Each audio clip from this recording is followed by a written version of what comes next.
right, thanks, guys. Practice 9 in the books. Didn't think it was our best of our 9 practices. It was our first scrimmage, first chance to tackle live. I think you always have to be careful how you assess your team when you tackle for live for the first time. You know, in my experiences as a coach, it's not pretty, and it was not pretty from a tackling standpoint. But offense is ahead of the defense, which is probably to be expected. I was a little disappointed in the energy and kind of enthusiasm and leadership of the defense. You know, there wasn't a lot of support there, and if things go bad, there wasn't a guy to kind of pick them up and grab the bull by the horns and get them headed in the right direction. But I thought the kids played hard, especially early in the scrimmage. We had guys really play hard, physical, came out with the right mindset. Like I said, practice 9 in a row with 1 day off in between the 9. So they have gotten after it. They'll get a day off tomorrow. We'll get back to work Monday. We have a long way to go to get to where we need to go. And that's nothing to do with Oregon. That's nothing to do with anybody we play. That's to do with the Georgia Bulldogs. So we got to look ourselves in the eyes as coaches and figure out what the guys we have can do the best and get them to go execute that at the best. We have good football players on this team. We didn't necessarily play with the right energy and enthusiasm across the board as a whole today. There were some good individual performances, but all in all, I think we got to have a better scrimmage next Saturday. If you have a question, raise your hand, and we'll get a microphone for you. Hey there, Coach Smart. Just curious on your thoughts about the running back room in particular and the young running backs such as Branson and Andrew Paul's performance today. Yeah, I think anytime you talk about being able to help a team, it's probably easiest at a skill position at an early age. So when you look at the history here, we've had freshman wideouts lead our team a lot of times in receiving. And then at running back, we've kind of had more of an old head, like always these two old guys, and it's not a lack of running back being able to. We've always had more experienced backs, but these two young guys are different. They're a little heavier, thicker, run behind their pads, and they probably don't show up best until days like today because they're a little harder to tackle. And you don't see that in practice every day. I thought both those guys had good scrimmages. Not great, not where they need to be, not where they need to be in pass pro, but they are hard to tackle and they're thick. And I'm very pleased with where they are. Neither one of them going through the spring hurts their development in terms of, number one, special teams, and number two, picking up pressures. So we need them to come along because durability is always an issue at back. I don't think we've been through a year here that we didn't have at least one of our top 3 backs miss a game. And if that happens, then one of those guys got to be ready to step up and play. Raise your hands.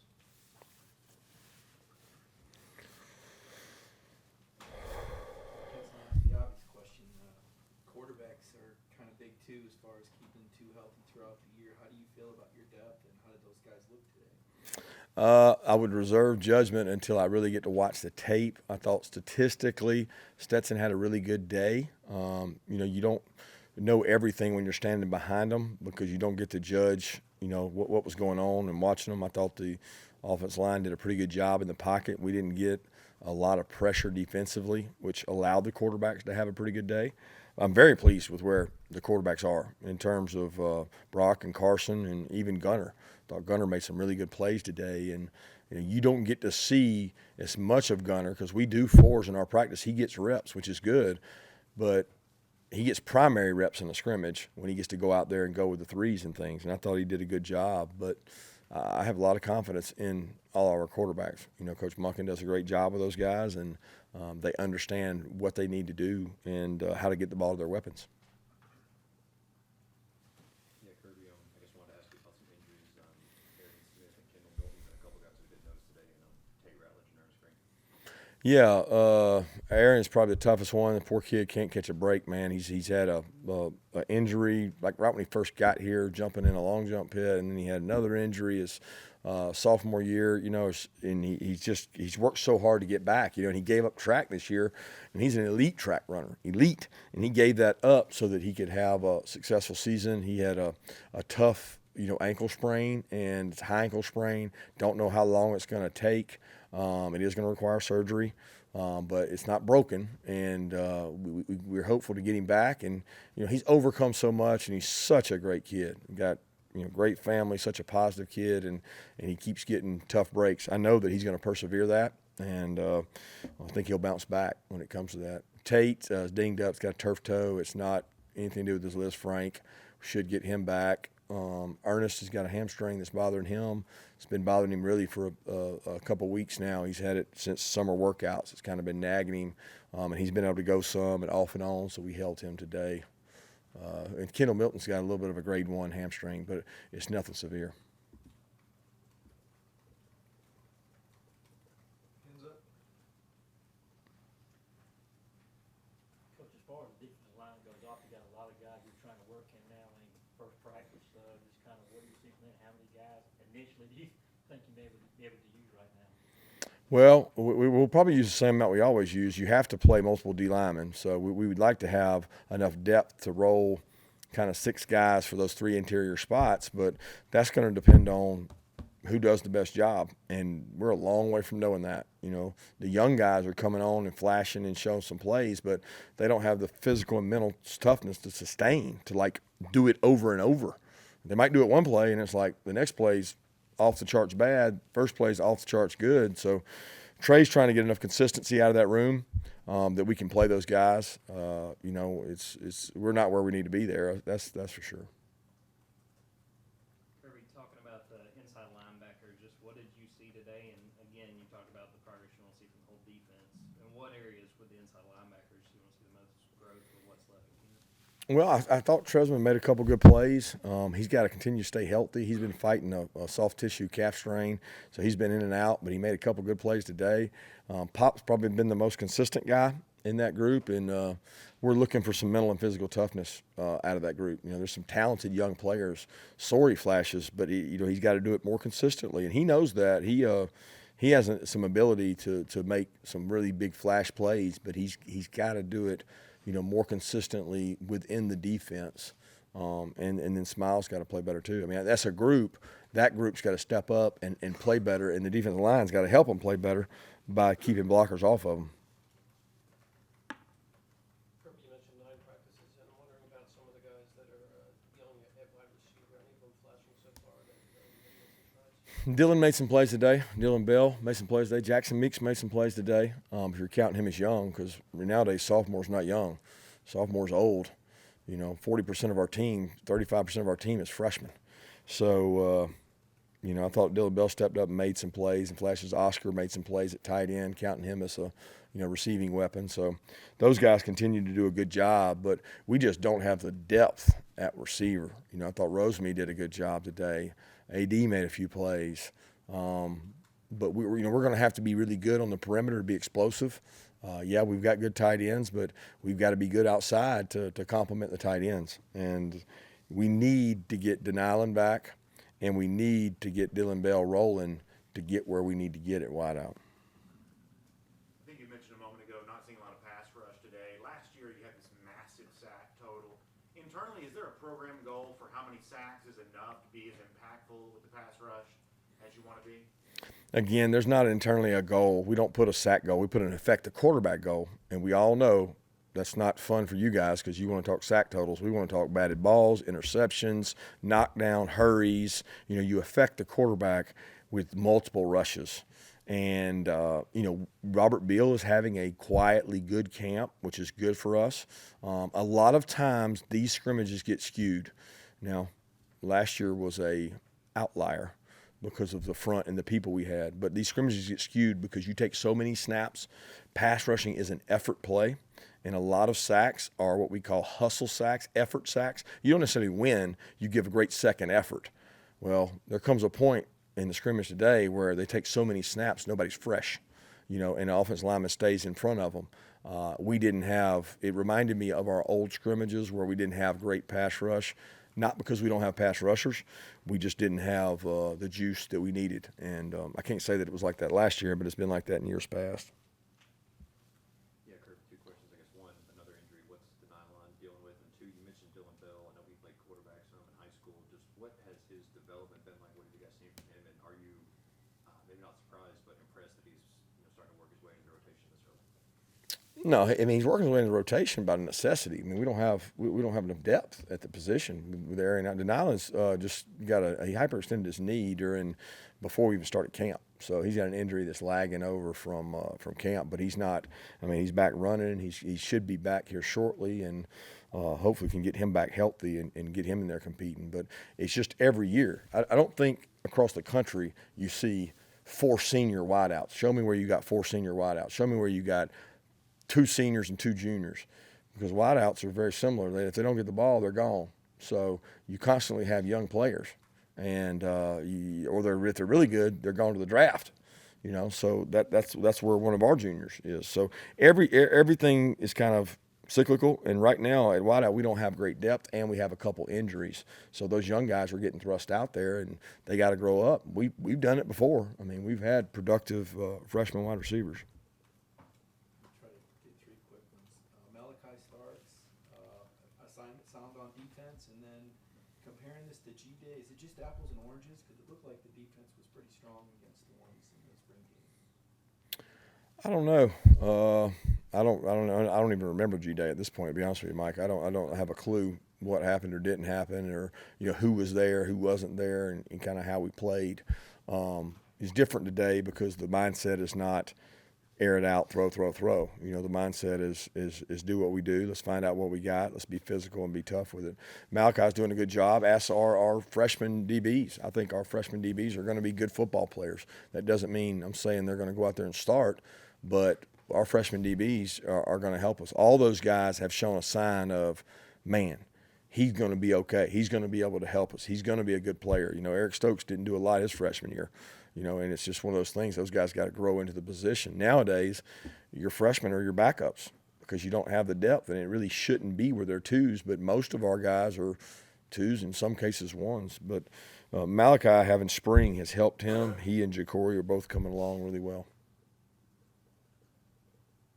Yeah, hey Kirby, I was wondering how your second-year cornerbacks, Kamari Lassiter and Nyland Green, are developing, and how they went out there and played today. I know replacing Gary and Kendrick is a need for y'all. Yeah, both those kids are smart, savvy, tough, physical. I love the way they tackle and play. I thought Nyland had some good physical tackles for him. Kamari is one of the best tacklers on the team. So it's a lot more about covering at that position than it is tackling. And Kamari did some nice things, gave up some plays. He had a really good day the other day where he made a couple plays on fade balls on AD. And, Kamari's fighting his tail off for that spot and to help us in some special team spots. But I'm very pleased with the growth of those guys. We won't get through the year with just those 3, though. We're going to have 4 and 5 corners to survive the season. Coach, I want to throw 3 special teams questions at you. I guess first of all, how many of the young guys are showing that they can possibly help you on some of the different teams, punter competition, and who are you looking at returning kicks right now? Yeah, everybody's up for grabs, just like I say every year, for punt and kickoff return. Kenny Kieras, mainly on the kickoff, Ladd, Kieras, and Dom and Muse on the punt return. So those 4 are all back there competing for it. We'll put the one back there that can give us the best chance to win, which that might be return for a touchdown. That might be catch every fair catch. It's whatever it takes to win. The punting job is still up for grabs. Thorson's doing a good job. Noah's doing a good job. They're both punting the ball. They're not Jake Camardo, so we're not trying to make them something they're not. But we got to be better at coverage around them. We got to get great hang time, and we got to be able to down the balls, that we punt inside the 10 to flip the field on people. As far as young freshmen helping on special teams, it's kind of the same thing. The first place you contribute on the team is usually there. Like Malachi's doing a really good job on some units. Dare Smith's showing up. Here's a 200, 400-meter guy that can run. We're going to look at all those freshmen because before the year's over, they're going to have to help us on teams. The hardest part is when you get an offensive player that's never played any special teams position, and maybe he's talented, like a Delp or a Branson, and they never played special teams. In high school, a lot of coaches don't put those kids on special teams, and we need their help because they're 220 to 240-pound bodies that can run. Kirby, you mentioned Kenny, and earlier this week, Coach Monken and Coach McGee had a lot of positive things to say about him. Did anything in particular stand out from what he was able to do in the day? He had a great run, but I mean, to be honest, it was great blocking too. I mean, Kenny's had a great camp. I mean, he's picked up pressures, played really physical, caught the ball out of the backfield. I mean, everything that he wants to do at the next level in our offense, we ask him to do, and he's done a good job of that. I think Kenny would be the first to tell you he's got to really work hard to maintain his weight, take really good care of his body. I think Coach McGee's doing a great job of taking care of Kenny. He's done a good job. Dejan's had a really good camp. I mean, this guy's playing hard, playing physical, knows his assignments inside and out. He's picking up pressures.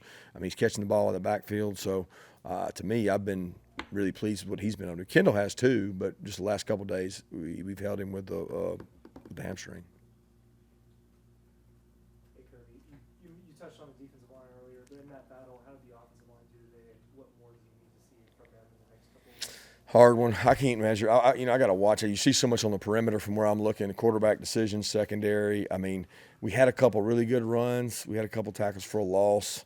We had, when somebody does good, somebody does bad, right? So I got to watch it and really see, because we got probably the most battles on our team are going on at the offensive line, especially the interior positions. So we had a musical chairs going, and it's hard for me to say which one was in when good things were happening and which one was in when bad things were happening. That's what we study the tape for.